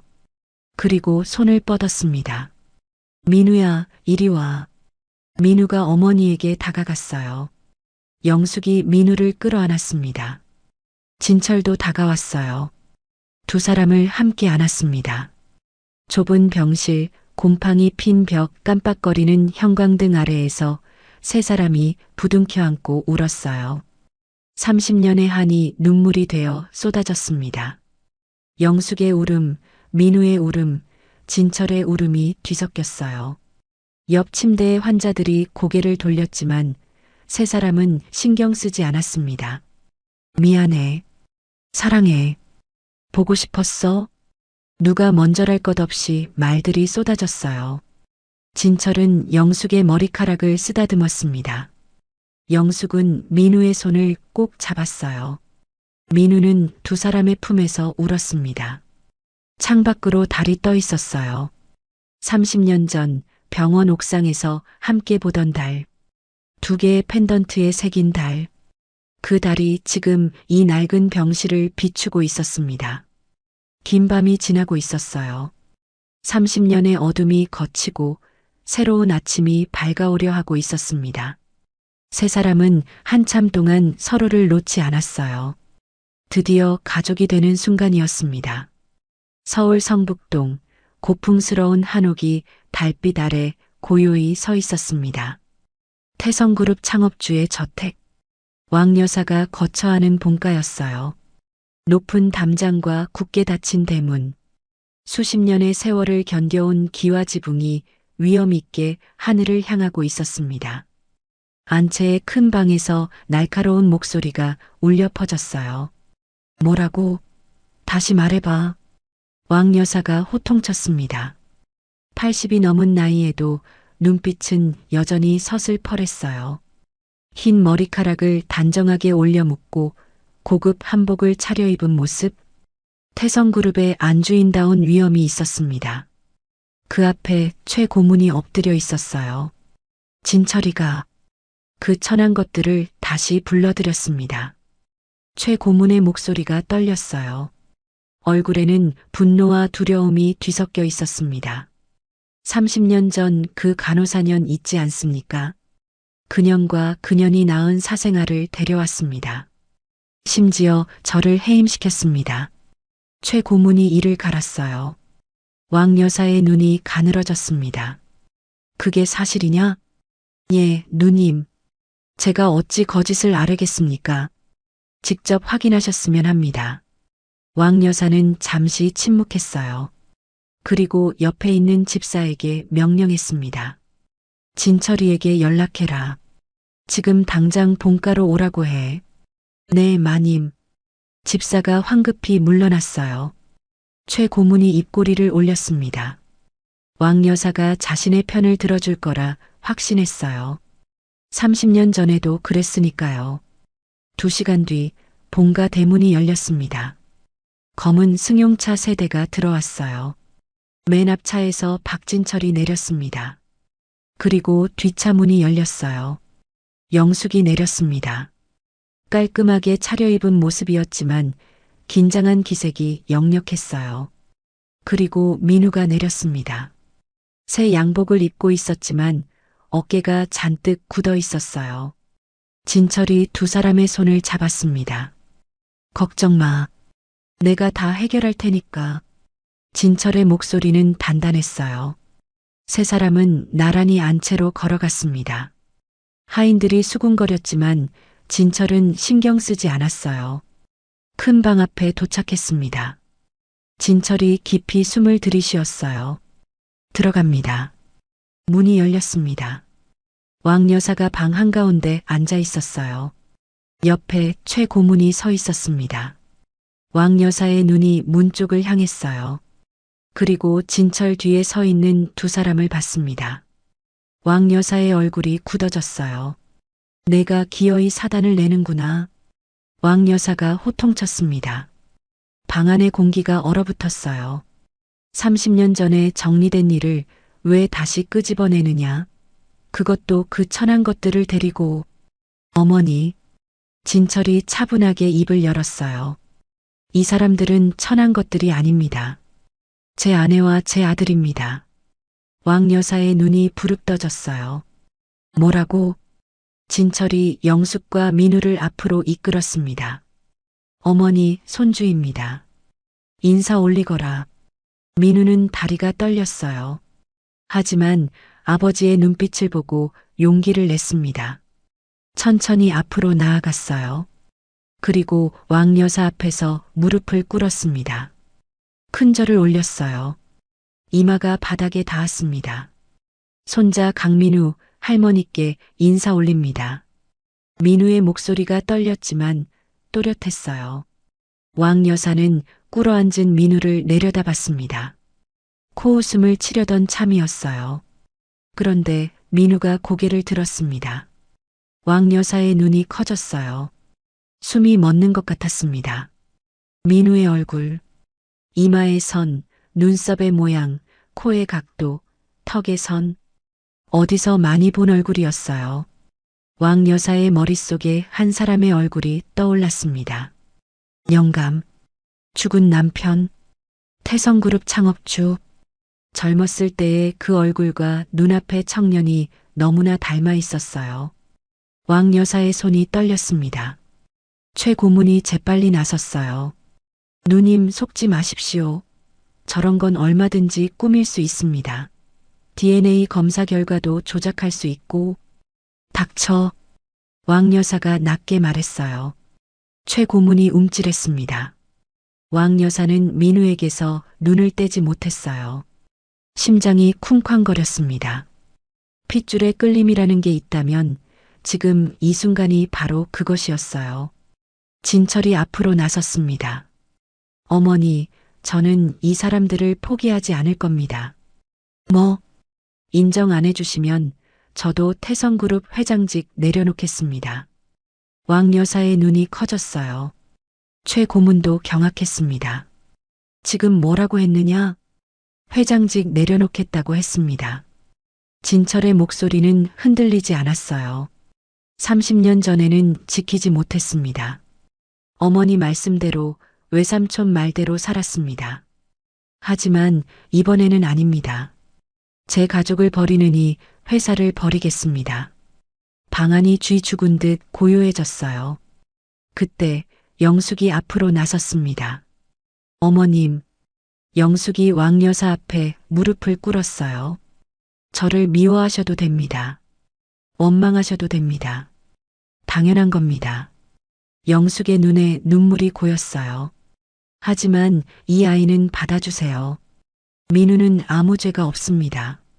30년 동안 아버지 없이 자랐습니다. 할머니도 없이, 가족도 없이. 그게 다 제 탓입니다. 영숙이 고개를 숙였어요. 저는 쫓아내셔도 됩니다. 하지만 민우만은 가족으로 받아주세요. 영숙의 목소리가 갈라졌습니다. 눈물이 바닥에 떨어졌어요. 왕 여사는 두 사람을 번갈아 봤습니다. 무릎 꿇은 영숙, 고개 숙인 민우, 그리고 굳은 표정의 진철. 왕 여사의 눈시울이 붉어졌어요. 이리 가까이 오너라. 왕 여사가 민우에게 말했습니다. 민우가 고개를 들었어요. 조심스럽게 앞으로 다가갔습니다. 왕 여사가 손을 뻗었어요. 민우의 손을 잡았습니다. 거친 손이었어요. 굳은 살이 박혀 있었습니다. 30년 동안 고생한 손이었어요. 왕 여사의 눈에서 눈물이 흘러내렸습니다. 고생했다. 왕 여사의 목소리가 떨렸어요. 우리 손주가 이런 손을 하고 있구나. 내가 못났다. 왕 여사가 민우의 손을 꼭 쥐었어요. 할머니가 못났어. 진작 찾았어야 하는데. 진작 알았어야 하는데. 왕 여사의 어깨가 들썩였습니다. 민우의 눈에서도 눈물이 흘러내렸어요. 할머니. 민우가 처음으로 그렇게 불렀습니다. 누님. 최 고문이 다급하게 외쳤어요. 속으시면 안 됩니다. 저것들은 분명 재산을 노리고. 왕 여사가 옆에 있던 지팡이를 집어들었어요. 그리고 최 고문을 향해 휘둘렀습니다. 퍽! 지팡이가 최 고문의 어깨를 내리쳤어요. 최 고문이 비명을 지르며 넘어졌습니다. 이 못된 놈아! 왕 여사가 소리쳤어요. 30년 전에 내가 그랬지? 내 손주를 쫓아낸 게 내 놈이지? 누님, 저는 집안을 위해서, 집안을 위해 내 핏줄을 쫓아낸 게 집안을 위한 거냐? 왕 여사가 다시 지팡이를 들어 올렸어요. 내 놈 때문에 내 손주가 굶주리고 내 며느리가 병들었어. 이 천벌 받을 놈. 지팡이가 또 내려쳤습니다. 최 고문이 바닥을 기며 피했어요. 나가, 당장 나가. 왕 여사가 호통쳤습니다. 다시는 이 집안에 얼씬거리지 마라. 내 놈은 오늘부로 박씨 집안과 남남이다. 최 고문의 얼굴이 하얗게 질렸어요. 허둥지둥 방을 빠져나갔습니다. 문이 닫히자 왕 여사가 지팡이를 내려놓았어요. 그리고 영숙을 바라봤습니다. 일어나거라. 영숙이 천천히 일어났어요. 왕 여사와 눈이 마주쳤습니다. 고생 많았다. 왕 여사의 목소리가 부드러워졌어요. 30년을 혼자서 버텼구나. 이 늙은이가 죄인이다. 왕 여사가 영숙에게 손을 내밀었어요. 영숙은 눈물을 흘리며 그 손을 잡았습니다. 진철이 앞으로 나왔어요. 어머니 앞에 무릎을 꿇었습니다. 감사합니다, 어머니. 진철이 깊이 절을 올렸어요. 왕 여사가 아들의 머리를 쓰다듬었습니다. 이제야 제대로 된 가장이 됐구나. 창밖으로 달이 밝았어요. 30년 만에 이 집안에도 봄이 오고 있었습니다. 1년 후 TV 화면에 뉴스가 흘러나오고 있었습니다. 태성그룹이 난치병 환우 지원 재단을 설립했습니다. 재단 이사장은 박진철 회장의 아들 강민우 본부장이 맡았으며 매년 100억 원 규모의 의료비를 지원할 예정입니다. 화면에 민우의 얼굴이 비쳤어요. 단정한 수트를 입고 기자들 앞에서 인터뷰하는 모습이었습니다. 저희 어머니도 오랜 시간 투병 생활을 하셨습니다. 그래서 아픈 분들의 고통을 누구보다 잘 압니다. 이 재단이 조금이라도 도움이 됐으면 좋겠습니다. 민우의 목소리는 차분하면서도 단단했어요. 아침 햇살이 창문으로 쏟아져 들어왔습니다. 서울 한남동의 고급 주택가 박진철 회장의 대저택이었어요. 1년 전만 해도 삭막하고 차가웠던 이 집이 지금은 완전히 달라져 있었습니다. 정원에는 형형색색의 꽃들이 피어 있었어요. 장미, 튤립, 수국. 누군가 정성껏 가꾼 것이 분명했습니다. 거실에도 화분들이 놓여 있었어요. 집 안 곳곳에 생기가 넘쳤습니다. 민우가 계단을 내려왔어요. 깔끔한 네이비색 수트에 잘 다린 셔츠. 1년 전 면접장에서 입었던 낡은 양복과는 천지 차이였습니다. 어깨가 펴지고 눈빛에 자신감이 넘쳤어요. 다녀오겠습니다. 민우가 현관 쪽을 향해 인사했어요. 부엌에서 대답이 들려왔습니다. 민우야, 아침은 먹고 가. 영숙의 목소리였어요. 민우가 부엌으로 고개를 들이밀었습니다. 시간 없어요, 엄마. 아침 회의가 있어서. 영숙이 앞치마를 두르고 서 있었어요. 1년 전의 영숙이 아니었습니다. 볼에 혈색이 돌고 눈에 생기가 넘쳤어요. 더 이상 잿빛 피부도 앙상한 몸도 아니었습니다. 신장 이식 수술이 성공한 뒤 영숙은 완전히 달라졌어요. 투석실에 다닐 필요도 없어졌고 건강을 되찾았습니다. 진철이 전국에서 가장 좋은 의료진을 모아 수술을 진행했거든요. 그래도 뭐라도 먹어야지. 잠깐만. 영숙이 주먹밥 2개를 비닐에 싸서 민우에게 건넸어요. 차에서라도 먹어. 민우가 웃으며 받았습니다. 고마워요, 엄마. 민우가 영숙의 볼에 뽀뽀를 했어요. 영숙이 손사래를 쳤습니다. 아이고, 이 녀석이. 어서 가. 민우가 웃으며 현관을 나섰어요. 대문 앞에 검은 승용차가 대기하고 있었습니다. 기사가 문을 열어줬어요. 민우가 차에 타기 전 뒤를 돌아봤습니다. 이 집, 1년 전만 해도 상상도 못했던 곳이었어요. 반지하 단칸방에서 어머니와 둘이 살던 그때, 병원비 걱정, 사채 걱정, 끼니 걱정, 하루하루가 전쟁이었습니다. 하지만 지금은 달랐어요. 민우는 미소를 지으며 차에 올랐습니다. 그 시각 서울의 한 대학병원 외래 진료실, 영숙이 진료 의자에 앉아 있었어요. 진철이 옆에서 손을 잡고 있었습니다. 의사가 검사 결과를 보며 말했어요. 수치가 완벽합니다. 신장 기능이 정상으로 돌아왔어요. 이제 정기 검진만 받으시면 됩니다. 영숙의 얼굴에 환한 미소가 번졌어요. 정말요? 네. 정말 건강해지셨습니다. 축하드립니다. 의사가 웃으며 말했어요. 진철이 영숙의 손을 꼭 쥐었습니다. 이제 여기 올 일 없겠네.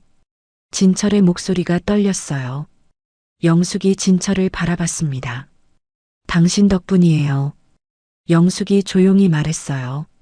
진철이 고개를 저었습니다. 아니야. 30년 동안 버텨준 당신 덕분이지. 두 사람은 손을 잡고 병원을 나섰어요. 병원 로비를 지나 밖으로 나왔습니다. 햇살이 따사로웠어요. 1년 전 영숙이 있던 곰팡이 핀 병실과는 천지 차이였습니다. 이제 영숙은 최고급 병원에서 최고의 치료를 받았어요. 더 이상 밀린 병원비도 사채빚도 없었습니다. 진철이 영숙의 어깨를 감쌌어요. 집에 가자. 두 사람은 나란히 차를 향해 걸어갔습니다. 저녁 무렵 대저택의 부엌에서 보글보글 소리가 났어요. 영숙이 냄비 앞에 서 있었습니다. 김치찌개를 끓이고 있었어요. 잘 익은 김치에 돼지고기, 두부, 파, 구수한 냄새가 부엌 전체에 퍼졌습니다. 가정부가 다가왔어요. 마님, 제가 할게요. 괜찮아요. 내가 하고 싶어서 하는 거예요. 영숙이 웃으며 말했어요. 30년 동안 못 해준 밥이에요. 이제라도 해주고 싶어요. 가정부는 더 이상 말리지 못했습니다. 영숙은 찌개를 저으며 콧노래를 불렀어요. 이렇게 편안하게 요리하는 게 얼마만인지 몰랐습니다. 병원비 걱정 없이, 빚 걱정 없이 그냥 가족을 위해 밥을 짓는 것. 그게 이렇게 행복한 일인 줄 처음 알았어요. 그때 현관에서 소리가 들렸습니다. 다녀왔습니다. 민우의 목소리였어요. 그리고 또 다른 목소리가 이어졌습니다. 나도 왔어. 진철의 목소리였어요. 영숙이 부엌에서 고개를 내밀었습니다. 어서 와요. 손 씻고 와요. 밥 다 됐어. 민우와 진철이 나란히 들어왔어요. 두 사람 다 정장 차림이었습니다. 아버지와 아들이 나란히 출퇴근하는 모습. 1년 전에는 상상도 못했던 광경이었어요. 오늘 뭐야? 냄새 좋은데. 진철이 코를 킁킁거렸어요. 김치찌개요. 엄마표? 민우가 대답했습니다. 세 사람이 식탁에 둘러앉았어요. 식탁 위에는 소박한 음식들이 놓여 있었습니다. 보글보글 끓는 김치찌개, 노릇노릇한 계란말이, 시금치 나물, 멸치볶음. 화려한 코스 요리가 아니었어요. 그냥 평범한 집밥이었습니다. 하지만 세 사람에게는 그 어떤 만찬보다 귀한 식사였어요. 잘 먹겠습니다. 세 사람이 동시에 말했어요. 진철이 김치찌개를 한 숟가락 떴습니다. 입에 넣고 눈을 감았어요. 아, 이 맛이야. 호텔 밥보다 당신 밥이 100배는 맛있어. 진철이 엄지를 치켜 세웠어요. 영숙이 웃었습니다. 에이, 또 시작이야. 진짜야, 진짜. 세상에서 제일 맛있어. 진철이 연신 밥을 퍼먹었어요. 팔불출 남편의 모습이었습니다. 민우가 웃으며 말했어요. 아버지, 오늘 회의 때 정말 멋지셨어요. 이사들 앞에서 신사업 발표하실 때요. 그래, 내가 보기에도 괜찮았어? 네. 저도 아버지처럼 되고 싶어요. 진철의 얼굴이 환해졌어요. 아들에게 그런 말을 듣는 게 처음이었거든요. 영숙이 두 남자의 밥그릇을 번갈아 봤어요. 그리고 젓가락으로 김치찌개 속 돼지고기를 집었습니다. 먼저 민우의 밥 위에 올려줬어요. 우리 아들 많이 먹어. 그리고 진철의 밥 위에도 올려줬어요. 당신도요. 두 남자가 동시에 환하게 웃었습니다. 엄마가 최고야. 당신이 최고야. 영숙이 웃음을 터뜨렸어요. 뭐야, 둘이 짜고 치는 거야? 세 사람의 웃음소리가 식당에 울려 퍼졌습니다. 창밖으로 보름달이 떠 있었어요. 30년 전 병원 옥상에서 함께 보던 달. 두 개의 펜던트에 새겼던 달. 그 달이 지금 이 행복한 식탁을 비추고 있었습니다. 민우는 김치찌개를 먹으며 생각했어요. 1년 전만 해도 이런 날이 올 줄 몰랐습니다. 아버지의 얼굴도 모르고 어머니는 병들어가고 하루하루가 지옥 같았어요. 하지만 지금은 달랐습니다. 아버지가 있고 어머니가 건강하고 세 사람이 함께 밥을 먹고 있었어요. 이게 가족이구나. 민우는 속으로 생각했습니다. 가족이란 이름으로 다시 태어났습니다. 이제 아프지 않습니다. 식사가 끝난 뒤 세 사람은 거실 소파에 나란히 앉았어요. 진철이 리모컨을 들고 TV를 켰습니다. 하지만 아무도 TV를 보지 않았어요. 그냥 나란히 앉아 있는 것만으로도 좋았거든요. 영숙이 민우의 머리를 쓰다듬었어요. 우리 아들 고생 많았다. 민우가 어머니의 손을 잡았습니다. 엄마가 더 고생했지. 진철이 두 사람을 바라봤어요. 그리고 품에서 무언가를 꺼냈습니다. 사진 한 장이었어요. 며칠 전 찍은 가족 사진이었습니다. 세 사람이 나란히 서서 환하게 웃고 있는 사진. 진철이 가운데, 양옆에 영숙과 민우가 서 있었어요. 이거 액자에 넣어서 거실에 걸자. 진철이 말했어요. 영숙과 민우가 사진을 들여다봤습니다. 세 사람 모두 활짝 웃고 있었어요. 진짜 행복한 웃음이었습니다. 예뻐요. 영숙이 말했어요. 우리 가족. 민우가 말했습니다. 창밖의 달빛이 거실 안으로 스며들었어요. 세 사람의 그림자가 바닥에 나란히 늘어졌습니다. 긴 고통의 터널을 지나 비로소 찾은 진짜 행복. 빗속에서 시작된 재회가 따뜻한 저녁 식탁에서 완성됐습니다. 가족은 피가 아니라 마음으로 완성되는 것이라고, 늦었다고 생각할 때가 가장 빠른 때라고, 이 이야기가 여러분께 작은 위로가 되셨다면 구독과 좋아요 눌러주시고 어떻게 생각하시는지 댓글로 남겨주세요. 감사합니다. 건강하세요.